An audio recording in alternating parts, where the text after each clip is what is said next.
Hey everyone, welcome back to the PassFab channel. If you're staring at an iPad that is disabled or unavailable because you've forgotten your passcode, don't panic.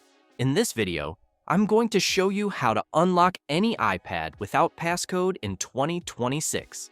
Method 1 is the easiest option because it allows you to erase your iPad directly from the lock screen without needing a computer.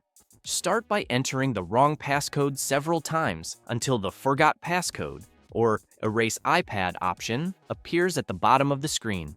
Tap it, confirm you want to wipe the device, and then enter your Apple ID password to initiate the reset. Please note that your iPad must be connected to a Wi-Fi or cellular network for this built-in feature to work. If that option doesn't appear or you've forgotten your Apple ID credentials, Method 2 is the official approach using iTunes or Finder on a computer. You will need to manually put your iPad into recovery mode.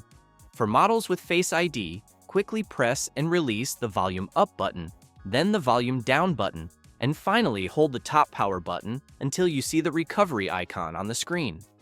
Once connected to your PC or Mac, select the Restore option when the pop-up appears to download the latest firmware and wipe the device clean. Though, keep in mind, this typically works best if Find My iPad was turned off beforehand.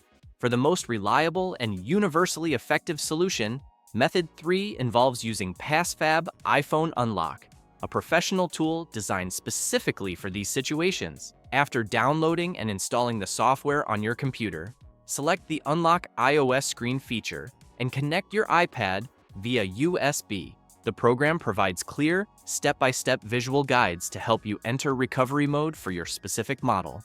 Once the device is detected, click Download to get the matching firmware and then hit Start to Remove to begin the process. Within several minutes, the software will completely erase the forgotten passcode and disabled screen, allowing your iPad to restart at the Hello Setup screen as good as new. If this tutorial helped you regain access to your iPad, please give this video a thumbs up and subscribe to our channel for more straightforward tech solutions.